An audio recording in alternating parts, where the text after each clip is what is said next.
오늘 우리 본문 말씀 한 번만 더 읽어볼까요? 오늘 민수기 33장 1절 말씀인데요. 함께 한 목소리로 읽겠습니다. 시작. 모세와 아론의 인도로 대오를 갖추어 애굽을 떠난 이스라엘 자손들의 노정은 이러하니라. 아멘. 오늘 본문은 비록 한 절을 읽었지만 민수기 33장, 여러분 혹시 성경책을 보시면 더 알 수 있을 것 같은데요, 33장을 보시면 그 이스라엘 백성들이 애굽에서부터 출발해서 가나안 땅의 입성을 그 코앞에 두고 모압 평지까지의 여정을 담은 장소들의 목록입니다.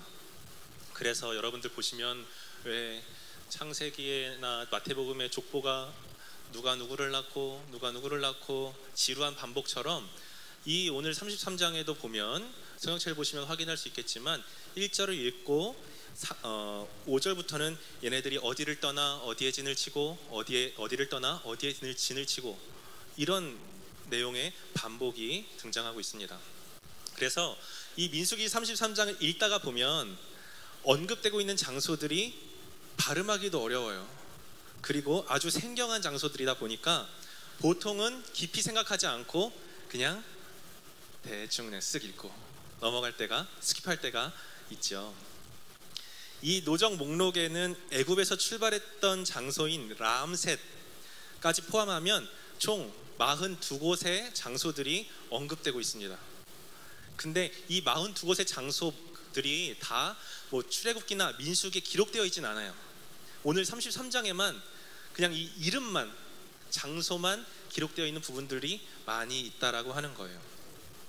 그렇다면 우리가 뭐 다른 데 있었던 출애굽기나 민수기에서 있었던 사건들의 지명들이 나와 있는 곳 말고 오늘 단 33장에 등장하는 이 장소들의 목록이 왜 필요했을까요? 무엇 때문에 이렇게 긴 목록이 성경에 들어가 있을까요? 뭐하러 이 긴 목록을 일부러 기록할 필요가 있었을까? 한번 여러분들에게 질문해보고 싶습니다. 하나님이요, 애굽에서 종살이 노예 생활하던 이스라엘을 부르셨습니다. 하나님의 놀라운 능력으로, 엄청난 기적으로 종살이하던 애굽에서 나와서 이제 이스라엘 백성이 어디 있었냐면 시내 광야에 잠시 머물 때였어요. 모세가 그래서 시내 광야에서 회막에 있을 때 하나님이 모세를 부르셔서 말씀하십니다. 민수기 1장 3절의 말씀으로 말씀하시는데 같이 한번 읽어볼까요? 민수기 1장 3절입니다. 같이 읽겠습니다. 이스라엘 중 20세 이상으로 싸움에 나갈 만한 모든 자를 너와 아론은 그 진영별로 계수하되, 하나님이 20세 이상, 20살 이상의 사람들을, 남자의 수를 계수하라고, 세보라고 말씀하셨어요. 왜 그랬죠? 이유가 뭐였죠? 그쵸, 싸움에 나가게, 전쟁을 치르게 하려고 20세 이상의 남자의 수를 계수하라고 말씀하셨습니다. 그런데 이 말씀을 주신 시점이 언제인지를 보고 싶은데 민수기 1장 1절이에요. 같이 한번 보고 싶습니다. 앞에 스크린 보고 한번 읽을까요? 시작. 이스라엘 자손이 애굽 땅에서 나온 후 둘째 해 둘째 달 첫째 날에 여호와께서 시내 광야 회막에서 모세에게 말씀하여 이르시되. 언제 주어졌죠 이 말씀이? 네. 20살 이상 계수하라고 하나님이 모세에게 말씀하신 이 말씀을 받은 시점이 언제였냐면 애굽 땅에서 나온 후 2년이 되는 때 주어졌다라고 하는 거예요. 자, 그런데 여기서 한번 생각해 볼 게 있습니다. 이스라엘이 애굽에서 몇 년 동안 노예로 있었죠? 430년 있었잖아요. 그렇죠? 430년 있었단 말이에요. 우리나라는 단 38년 일본의 지배 아래 있었는데도 불구하고 지금도 그 흔적들이 남아 있어요. 일본의 지배를 받았던 흔적들, 그 어떤 잔재들이 남아서 지금도 계속해서 문제가 되고 있고 쉽게 처리하기 어려운 문제가 되고 있는데, 여러분 430년이란 세월은요, 한번 생각해 보세요. 여러분들의 할아버지 그 이전부터 계속해서 노예로 살아왔다는 거예요.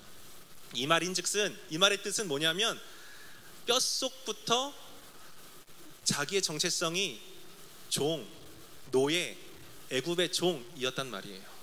한 번도 자유는 누려보지도 못하고 그냥 태어났을 때부터 나의 정체성은 애굽의 종, 나는 노예야 라고 자라는 게 당연한 사람들이 바로 이스라엘 사람들이었다는 말입니다. 그런데 430년을 노예 생활하던 민족이 2년 만에 노예 근성을 버리고 군대가 된다?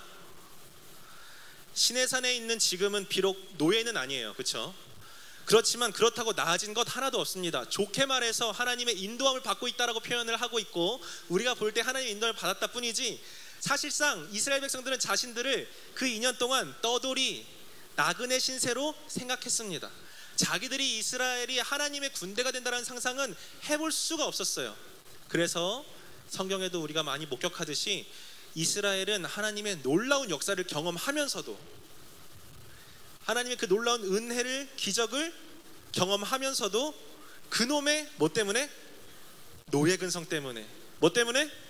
노예 근성 때문에 수시로 애굽이 좋았다, 애굽으로 돌아가자, 우리를 여기서 죽게 할 거냐라고 모세에게 원망하고 외쳤다라고 하는 거예요. 자, 이런 노예 근성에 찌들어 있는 초라하고 가난한 떠돌이 신세 이스라엘을 향한 하나님의 청사진이 있었습니다. 그 청사진이 놀랍게도 하나님의 군대였어요. 그냥 이렇게 흩어져서 하루가 지나면 오늘 너무 힘들다, 거의 폐잔병처럼 그렇게 엎드려 있고 누워 있고 이런 이스라엘 백성들 향해서 하나님이 가지신 미래의 청사진이 뭐였냐면 이스라엘의 군대, 너는 나의 군대가 될 거야 라고 말하고 계신다는 거예요. 오늘 읽은 1절 본문에서 대오를 갖추어 라는 말이 등장합니다. 이 말의 의미가 무엇일까요? 세번역 성경에는 이 대오를 갖추다 라는 이 말을 부대를 편성했다라고 번역하고 있습니다. 이 말은 군사적인 표현인 거거든요. 그런데 재미있는 사실이 있습니다. 주전 2000년대 고대 근동의 문서들에서 민수기 33장과 비슷한 내용들이 발견되기 시작한 거예요. 근데 이 비슷한 내용이 뭐였냐면 다 어떤 경로, 목적지, 어디를 떠나 진을 치고 어디를 떠나 진을 치고 이런 문서들이, 고대 근동의 문서들이 많이 발견되었는데 그 문서들의 공통점이 하나 있었다라고 하는 거예요. 그 공통점이 뭐였냐면 하나같이 다 왕의 군대의 여정을 담은 군사 문서였다라고 하는 것이죠. 그러므로 민수기 33장의 이 여정의 목록들은요, 이제 더 이상 단순한 여행 경로가 아니게 되는 거예요.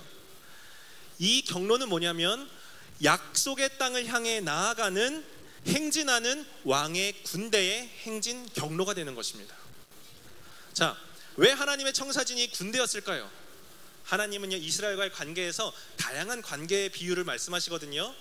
때로는 목자로, 때로는 포도나무로 다양한 비유를 갖고 계세요. 그런데 오늘 이 시점에서 민수기에서는 하나님이 이스라엘에게 나의 청사진은 너희는 군대가 될 거야 라고 말씀하신단 말이죠. 왜 하나님이 특별히 이 시점에 군대로 이스라엘을 부르고 계실까요? 그걸 내가 어떻게 알아요?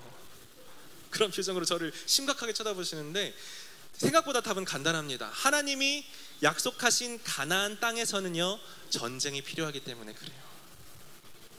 민수기 33장 51절부터 53절을 한번 읽어볼까요? 예, 앞에 스크린에 나와 있습니다. 민수기 33장 51절부터 53절을 한 목소리로 함께 읽어보겠습니다. 시작. 이스라엘 자손에게 말하여 그들에게 이르라. 너희가 요단강을 건너 가나안 땅에 들어가거든 그 땅의 원주민을 너희 앞에서 다 몰아내고 그 새긴 석상과 부어 만든 우상을 다 깨트리며 산당을 다 헐고 그 땅을 점령하여 거기 거주하라. 내가 그 땅을 너희 소유로 너희에게 주었음이라. 아멘. 하나님이 약속하신 가나안 땅, 그 젖과 꿀이 흐르는 비옥한 땅, 그 이스라엘이 그토록 그래서 갈망했던 그 땅은 그냥 과거에 홍해가 쫙 갈라졌듯 가나안 민족도 이스라엘 민족이 딱 들어섰을 때 그 민족들이 꽁무니 빼듯 도망치게 되는 그런 땅이 아니었다는 말이에요. 하나님이 약속하셔서 이미 주신 땅이었음에도 불구하고 저절로 주어지는 축복의 땅은 결코 아니었다라는 말입니다. 자, 53절 하반절을 한번 다시 보고 싶어요. 53절의 하반절은 이렇게 되어 있습니다. 내가 그 땅을 누구의 소유로? 너희에게 어떻게 했다고요? 너희에게 줄 것이다 말하지 않았어요. 너희에게 줄 거야 라고 말하지 않았습니다. 너희에게 주었음이라. 이미 주셨어요. 이미 너희의 소유가 되었대요. 그런데요, 문제는 뭐예요? 실제로는 이스라엘이 지금 땅을 갖고 있었습니까? 아니에요. 이스라엘이 땅을 갖고 있진 않았어요. 그런데 하나님은 주었다라고 말하는 거예요. 뭘 하라는 말입니까? 하나님이 주신 땅은 이스라엘이 믿음의 싸움과 믿음의 전쟁을 통해 얻어야 되고 쟁취해야 되는 땅이었다는 것을 기억하시기 바랍니다. 그런데요, 우리는 하나님을 자주 이런 식으로 오해합니다. 하나님이 비전을 주시면 다 이루어 주시겠지. 하나님이 사명을 주셨으니까 다 해주시겠지. 하나님이 이런 마음을 주셨으니까 내가 생각하고 있는 상황이, 처해 있는 상황이 형통해지겠지 라고 하는 오해들을 자꾸 하게 됩니다. 사랑하는 여러분, 하나님은 분명히 오늘을 사는 저와 여러분에게도 우리가 소유하고 점령할 영역을 주셨다고 믿습니다. 하나님이 여러분에게 허락하신 각자의 그 영역들을 제가 다 알 수는 없지만 확실하게 제가 여러분들에게 선포할 수 있는 것은, 지금 우리에게 필요한 것은 그 땅이, 그 영역이 홍해가 갈라지듯 열리게 해주십시오 라고 하는 기도가 아니라, 이제는 하나님의 군대로 서셔서 내게 이미 주시고 내게 이미 허락하신 그 영역을 믿음의 싸움을 통해 정복하시기를 축복합니다. 매 순간 하나님의 특별한 기적만 기대하지 마시기 바랍니다. 우리가 해야 할 영역이 있는 거예요. 우리가 밟아야 할 땅이 있는 것입니다. 하나님이 우리에게 이미 주셨어도 우리가 밟지 않는 한 그 땅은 여전히 주어지지 않은 땅입니다. 자, 그렇기 때문에 갈렙이 이 산지를 내게 주십시오. 내가 그때나 지금이나 어떻다고요? 강건하다고 했어요. 85세 때 40세에 그 고백을 쳐들었던, 가나안 전쟁을 했던 그 사람이 그 40년이 지난 그때에도 나는 그때나 지금이나 강건해서 내게 주신 그 땅을 내가 좀 취해야겠습니다. 나를 보내시옵소서라고 했던 갈렙의 고백이 저와 여러분의 고백이 되었으면 좋겠다라고 하는 거죠. 자, 그래서 저와 여러분들이 이런 갈렙의 고백을 따라서 저와 여러분 안에 회복되어지고 정복되어져야 될 죄의 영역이 있다면, 두려움의 영역이 있다면, 재정의 노예됨의 영역이 있다면, 병의 노예됨의 영역이 있다면, 관계의 노예됨의 영역이 있다면, 그 영역들에서 여러분들 오늘 이 밤 시간에 전쟁을 선포하시기를 주님의 이름으로 축복합니다. 왜요? 저와 여러분은 하나님의 군대이기 때문에 그렇습니다. 노예가 아니라, 나그네가 아니라, 오늘 하나님은 저와 여러분을 당신의 군대로 세우시기를 원하시는 줄 믿습니다. 군대는요, 군인은 언젠간 일어날지 모르는 전쟁을 위해서 하루하루를 준비하는 사람들이죠. 430년간 노예로만 살아왔던 이 이스라엘을요, 가나안 전쟁을 치를 만한 군대로 훈련시키기까지 광야에서의 40년의 시간이 필요했어요. 왜 40년을 광야에서 보냈죠? 결정적 이유가 뭐였나요? 40년을 광야에서 보낸 이유, 광야가 몸에 맞아서 습하고 더운 기운이 너무 막 찐질도 되는 것 같고 막 좋은 그런 건 아니잖아요. 뭐였죠? 여호수아와 갈렙을 제외했던 가나안 정탐을 나갔던 정탐꾼들의 보고가 부정적이고 절망적이었기 때문에 하나님이 광야에서의 40년의 시간을 심판의 시간으로 말씀하셨잖아요. 자, 그래도 우리가 이렇게 질문할 수 있습니다. 아니, 아무리 그래도 그 불순종 한 번 했다고, 하나님 신뢰하지 못했다고 40년을 광야에서 그 뜨거운 곳에서, 그 열악한 곳에서 그 보내게 하신 게 그게 아주 너무한 거 아닙니까? 하나님 좀 너무한 처사 아닙니까? 이렇게 질문하고 싶은 마음이 여기까지 나오는데 말 못하잖아요. 근데 여기까지 있잖아요. 하나님이 왜 근데 광야에서 이 40년의 시간을 보내라고 하셨을까요? 이 40년의 시간을 왜 보내라고 하셨을까요? 여러분들, 왜일까요? 민수기는요, 이 민수기 우리가 오늘 이 책은 여러분들 1장부터 마지막 장까지 읽으시면 더 알게 되겠지만, 노예였던 이스라엘을 하나님의 군대로 성장시키는, 하나님의 군대로 훈련시키는 성장기가 담긴 책이에요. 자, 그러니까 이스라엘이 더 이상 노예도 아니고 더 이상 나그네도 아니기 때문에 하나님의 군대로 만들어가고 군대로서의 역할을 다 하기 위해서는 훈련의 시간이 반드시 필요했다라고 하는 거예요. 그런데 그 훈련의 내용은 뭐였냐면 광야에서 하나님의 권위에만 절대적으로 순종하는 훈련이었습니다. 비록 저와 여러분들에게는, 여러분들 33장을 보시면 읽기도 어려운 모르는 것 투성이인 이 33장의 장소들이요, 적어도 이스라엘 백성들이 보았을 때는 어느 장소만 되어도 여기서 우리 또 불순종했지, 여기서 우리 또 어려웠지, 그러나 하나님이 나를 훈련시키셨지, 나를 치셔서 다시 당신의 군대로 만들어 가셨지, 빚어 가셨지, 이런 고백이 담겨있는 왕의 군대로서의 정체성을 다질 수 있고 기억하게 하는 목록인 것입니다.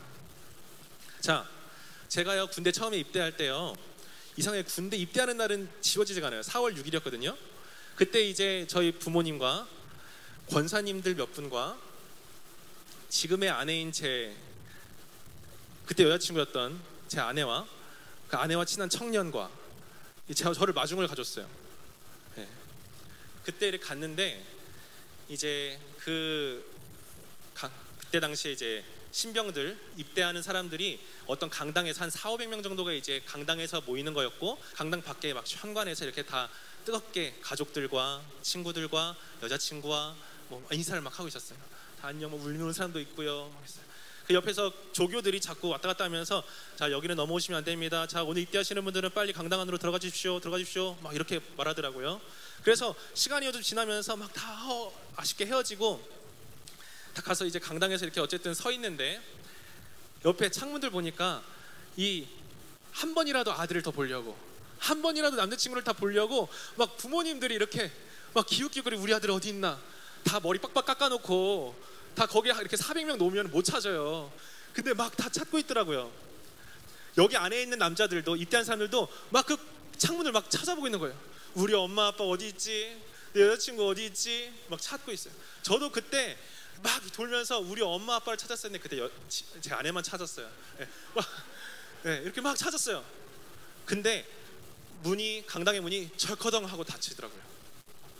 철커덩하고 닫히고, 그 전까지는 그 옆에서 자, 어서 들어가시기 바랍니다, 좋게 이렇게 말하던 그 조교들이 그 앞에서 마이크를 잡고 있는 중대장이 딱 한마디를 하는 순간 이렇게 변화두고요, 갑자기 문이 딱 닫히고 그 중대장이 마이크를 잡고 모두 대가리 숙여!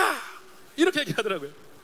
그때 이러고 있다가 어디 있다가 갑자기 그 말 한마디에 고개를 다 훅 숙였어요. 400명이 제 아내가 근데 그걸 봤대요. 너무너무 불쌍한 마음이 들었대요. 그때가 내가 군대에 왔구나, 내가 진짜 군대에 입대했구나 라는 생각이 처음 깨닫게 된 날이었습니다. 그 말이 끝나자마자 옆에 다니던 빨간 모자 이렇게 딱 내려쓰고 눈 가리고 조교들이 막 다니면서 차렷 탑니다, 흔들리지 않습니다, 움직이지 않습니다, 막 이러고, 그러니까 막 얼어가지고 막 이러고 있었죠. 이러고 고개 숙이고. 근데 그 사람들한테는 무슨 책임이 있는 거예요? 일반인이었던, 사회인이었던, 아무것도 모르고 친구들과 게임하고 놀기 좋아했던 이런 젊은 애들 데리고 가서 4주 만에 육체적으로, 정신적으로 이 나라를 지킬 군인으로 개조시켜버려야 되는 거예요.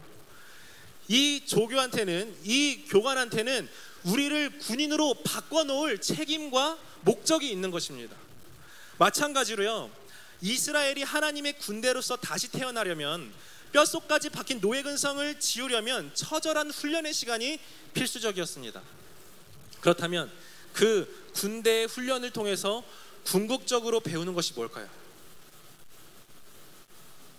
이 군대 훈련을 통해서 궁극적으로 배우는 건 뭘까요? 자, 우리 군대를 갔다 오신 우리 남성분들, 우리 여자 집사님들, 권사님들은 되게 여기서 자유로운 표정으로, 난 대답할 의미가 없는데 총 쏘는 거가 목적일까요? 오화열 맞추는 게 배우는 걸까요? 아니죠. 이런 훈련을 통해서 군대에서 가장 중요한 2가지 가치를 배우게 됩니다. 제가 2가지 가치를 여러분들에게 나눌 건데요, 이 2가지 가치를 기억하셨으면 하는 것은 이 2가지 가치가 교회의 가치와도 동일하기 때문에 그래요. 첫 번째는 상명하복입니다. 상명하복의 가치. 자, 상명하복이 뭐죠? 상관이 명령하면 부하는 뭐 하는 거예요? 복종하는 거예요. 군대가 상관의 명령에 복종하듯이 하나님의 교회도 마찬가지로 대장 되시는 하나님이 주신 명령을 복종하는 겁니다. 그 명령을 어떤 일이 있어도 더욱 힘써 지키는 것이죠. 하나님께서 여러분들의 마음속에 어떤 말씀을, 어떤 마음을 주셨다고 한다면 그것을 어떤 상황에서도 지켜내는 거예요. 여러분들이 말씀 중에, 기도 중에, 찬양 중에 하나님이 인내하라 말씀하시면 그걸 지켜내는 겁니다. 감사하라 말씀하시면 감사를 지켜내는 거예요. 기뻐하라, 찬양하라, 용서하라 말하시면 하나님이 그것을 말씀하실 때 우리는 복종하는 겁니다. 바울은요, 그래서 나를 날마다 쳐서라도 하나님께 복종했대요. 내 안에 자존심이 끌어오를 때, 내 안에 포기하고 싶지 않은 뭔가가 있을 때, 내 안에 나를 놓기 싫을 때 자기를 쳤어요. 죽어라 이놈아, 나는 예수께 복종해야 되겠다. 여러분, 적어도 이 정도는 되시길 바랍니다.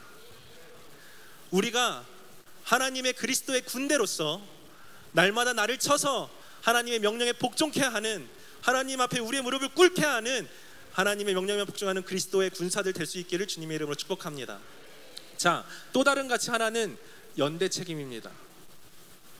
연대 책임 뭔지 아시죠? 내가 잘못하면 나만 혼나는 게 아니라 쟤도 혼나는 거예요. 제가 잘못했는데 내가 혼나는 거예요. 이게 연대 책임이에요. 군대에서 이제 훈련할 때 신명 훈련을 그래서 막 받고 있을 때였거든요. 1주차인가. 그때는 이제 보통 체력 훈련과 이런 제식 동작들 이런 것들을 했던 것 같아요. 근데 이제 그 중에 PT라는 게 있습니다. PT 몇 번 막 이러면 제 기억이 잘 안 나는데 뭐 팔 벌려 뛰기도 하고요, 쪼그려 뛰기도 하고, 여러분들 혹시 남자분 아시죠? 그러면은 이 조교들이요, 이 교관이 앞에서 딱 이렇게 얘기합니다. 한 400명 500명 되니까, 자 PT 팔 벌려 뛰기 10회 몇 회? 그러면 다시 400명이 10회 하는 거예요. 10회 몇 회? 10회. 자, 그렇게 해서 하면 되는데 이 조교들이, 교관들이 굉장히 나쁜 사람들이에요. 어떻게 하냐면, 자, 팔 벌려 뛰기 10회 몇 회? 10회. 자, 한번 따라해 보세요. 자, 팔 벌려 뛰기 10회 몇 회? 10회 몇 회? 목소리 작다. 10회 몇 회?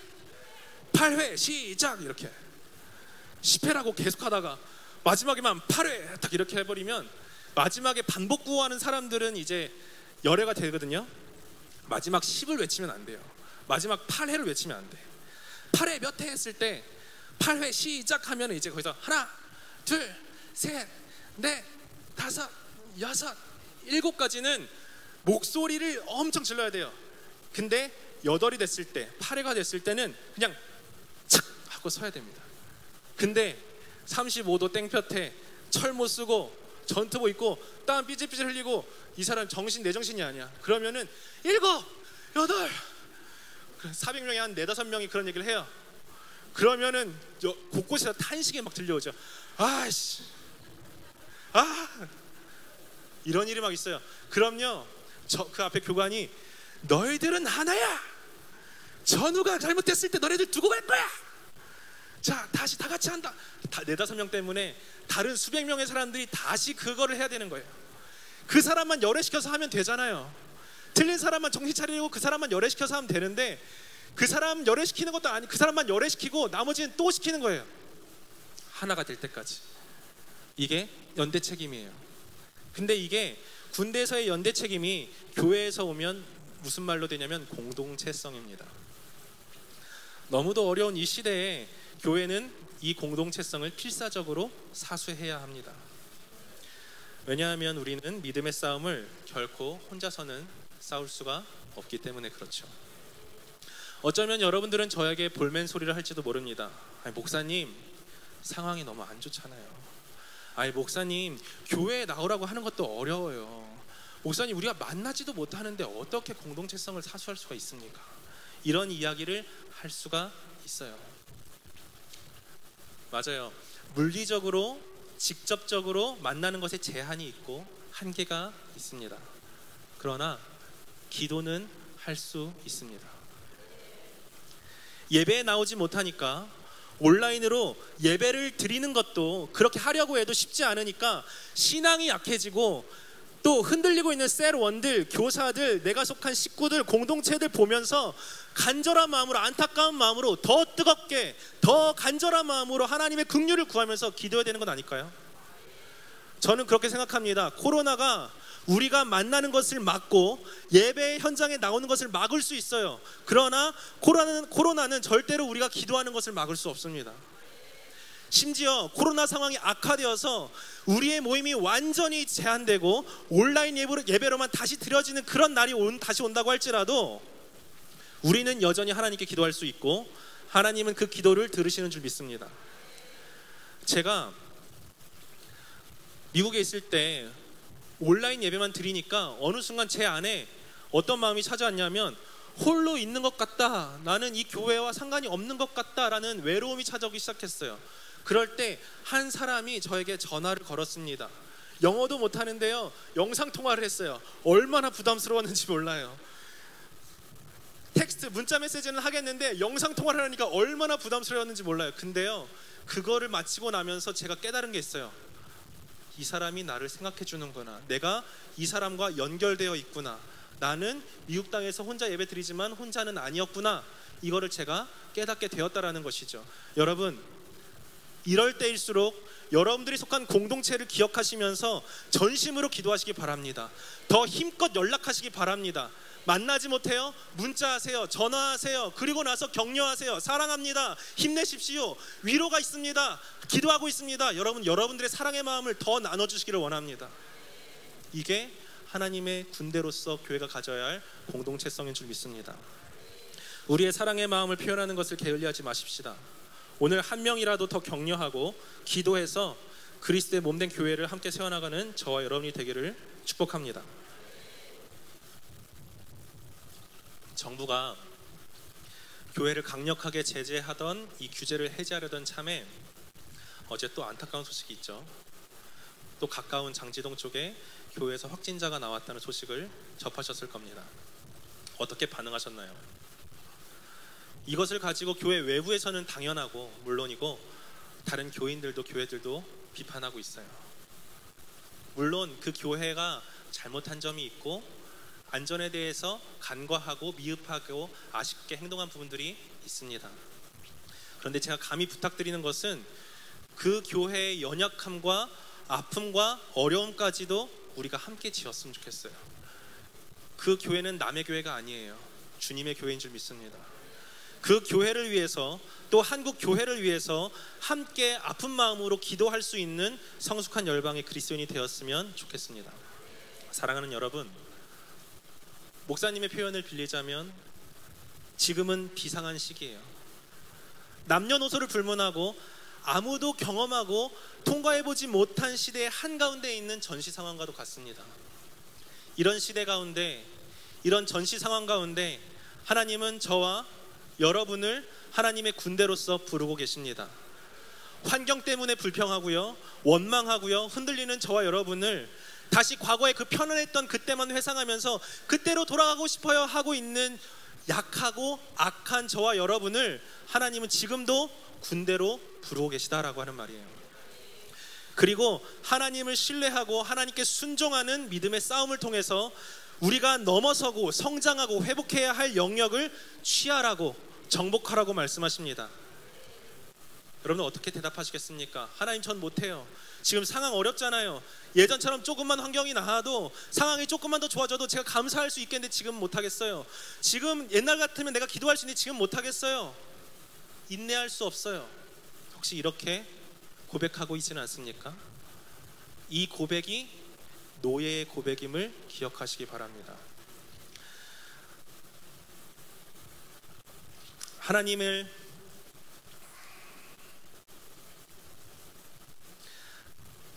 향한 그 신뢰와 하나님을 향한 그 순종을 우리가 떠나서 아직도 노예의 정체성을 간직한 채 믿음의 싸움을 싸우느니 여전히 안전한 애굽에서 노예로 살다 죽을 것처럼 믿음 생활을 하고 있지는 않은지 돌아보는 오늘 시간이 되었으면 좋겠습니다.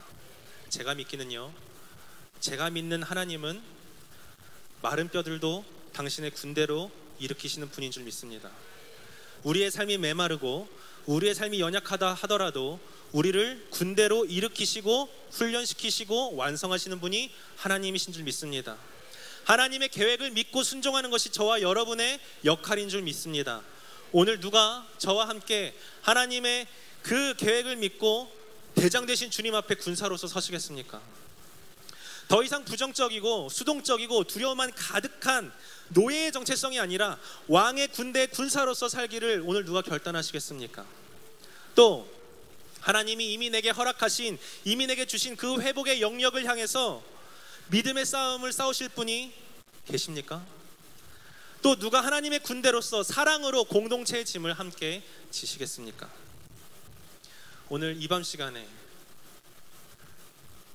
노예의 자리에서 떨치고 일어나 나그네처럼 그렇게 방랑하고 방황하는 그런 물에서 떨치고 일어나 하나님의 군대로 서기를 원하시는 분들은 자리에서 일어나셔서 함께 하나님을 찬양하셨으면 좋겠습니다.